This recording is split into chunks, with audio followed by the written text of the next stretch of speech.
নমস্কার বন্ধুরা, তোমাদের সবাইকে অনেক অনেক শুভেচ্ছা জানাচ্ছি আমার আজকের রেসিপিতে। আজ আমি তোমাদের বানিয়ে দেখাবো সুস্বাদু এঁচোড় চিংড়ি।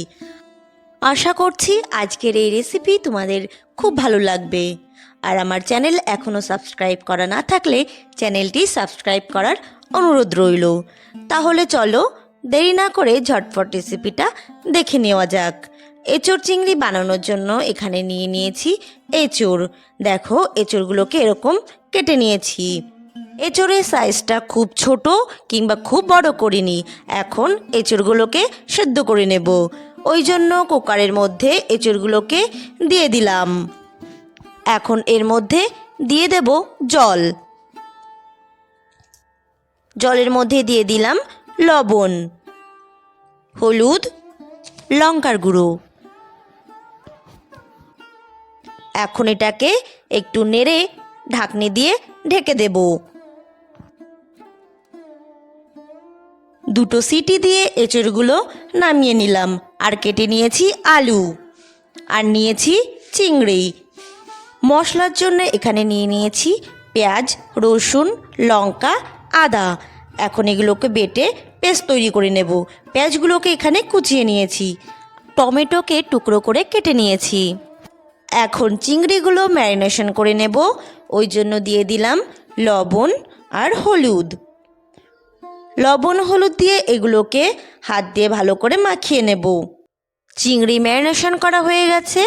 এখন কড়াইতে দিয়ে দেব তেল। তেলটা গরম হলে একটা খুন্তি দিয়ে এভাবে নেড়ে মাছগুলো তেলের মধ্যে ছেড়ে দিতে হবে। মাছের এক পাশ ভাজা হয়ে গেলে মাছগুলোকে উল্টে দিতে হবে। তো উল্টে নেড়ে চেড়ে মাছগুলো ভাজা হয়ে গেলে মাছগুলো তুলে নেব। চিংড়ি মাছকে খুব বেশি ভাজবো না, না হলে শক্ত হয়ে যাবে। তো ভাজা হয়ে গেছে, চিংড়িগুলো তুলে নিচ্ছি। এখন ওই তেলের মধ্যেই দিয়ে দেব কেটে রাখা আলুগুলো। আলুর মধ্যে দিয়ে দিলাম লবণ, হলুদ। এখন খুন্তি দিয়ে আলুগুলোকে ভালো করে নেড়ে ভেজে নিতে হবে। আলুগুলো সব ভাজা হয়ে গেছে। এখন খুন্তি দিয়ে নেড়ে আলুগুলোকে সব তুলে নেব।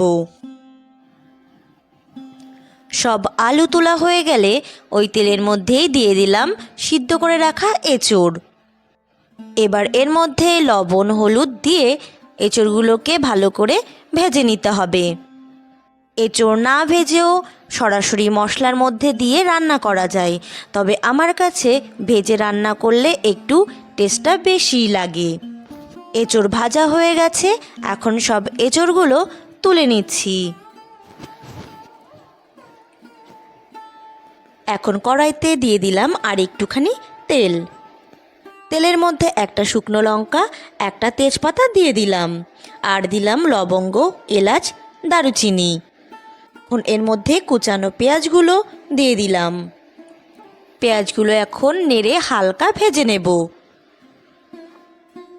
পেঁয়াজের কালার যখন হালকা একটু এরকম চেঞ্জ হয়ে আসবে, তখন এর মধ্যে বাটা মশলাটা দিয়ে দিতে হবে। আর এখন দিয়ে দিলাম টমেটো বাটা।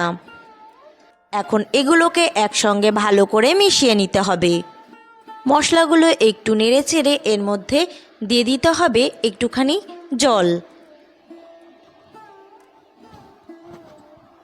মশলা কষানোর সময় একটু জল দিয়ে কষালে মশলাটা খুব ভালোভাবে একসঙ্গে মিশে যায়। একটুখানি নেড়ে চেড়ে এর মধ্যে দিয়ে দেব জিরে গুঁড়ো, ধনিয়া গুঁড়ো, হলুদ আর স্বাদমতো লবণ। এখন এগুলোকে একসঙ্গে ভালো করে নেড়ে মিশিয়ে নিতে হবে। মশলা ভালো করে কষানো হয়ে গেছে। যখন মশলার থেকে একটু তেল ছাড়তে আরম্ভ করবে, তখন এর মধ্যে দিয়ে দিতে হবে ভেজে রাখা আলু আর এঁচোড়গুলো। তো এঁচোড় আলু দিয়ে এখন ভালো করে মশলার সঙ্গে মিশিয়ে নিচ্ছি। মশলার সঙ্গে এঁচোড় আলু ভালো করে মিশিয়ে নেওয়া হয়ে গেলে একটা ঢাকনি দিয়ে এটাকে ঢেকে দিতে হবে। তো তো কিছুক্ষণ পরে ঢাকনিটা তুলে নিলাম। এখন নেড়ে নেড়ে এঁচোড় আলুকে ভালো করে কষিয়ে নিতে হবে। যত ভালো করে এঁচোড় কষানো হবে তত মশলাগুলো এঁচোড়ের মধ্যে ঢুকবে, তাতে করে এঁচোড়ের স্বাদটা অনেক বেশি হবে। তো নেড়ে চেড়ে আবার ঢাকনি দিয়ে ঢেকে দিয়ে কিছুক্ষণ পরে ঢাকনিটা তুলে নিলাম। এরকমভাবে লো টু মিডিয়াম আঁচে ধীরে ধীরে রান্না করলে এঁচোড়ের স্বাদটা কিন্তু অনেক গুণ বেশি বেড়ে যায়। এঁচোড় আলু মশলা ভালো করে কষানো হয়ে গেছে। এখন এর মধ্যে ভেজে রাখা চিংড়িগুলো দিয়ে দিতে হবে। এখন এটাকে নেড়ে ছেড়ে এর মধ্যে দিয়ে দিতে হবে জল। আমি আমার পরিমাণ মতো জল দিয়ে দিয়েছি। তোমরা কতটুকু ঝোল রাখবে সেই মতো তোমরা জল দিয়ে দেবে। জল দিয়ে এটাকে একটু নেড়ে নিলাম। এখন এটাকে কয়েক মিনিট জাল দিলেই তৈরি হয়ে যাবে এঁচোড় চিংড়ি। তো আমি আর ঝোলটাকে শুকাবো না, ওই জন্য এর মধ্যে দিয়ে দিলাম গরম মশলা। গরম মশলা দিয়ে একটু নেড়ে 1 মিনিট মতো জাল দিয়ে নিলেই রেডি হয়ে যাবে সুস্বাদু এঁচোড় চিংড়ি। তো বন্ধুরা, আজকের রেসিপিটা তোমাদের কেমন লাগলো কমেন্ট বক্সে কিন্তু অবশ্যই জানিও।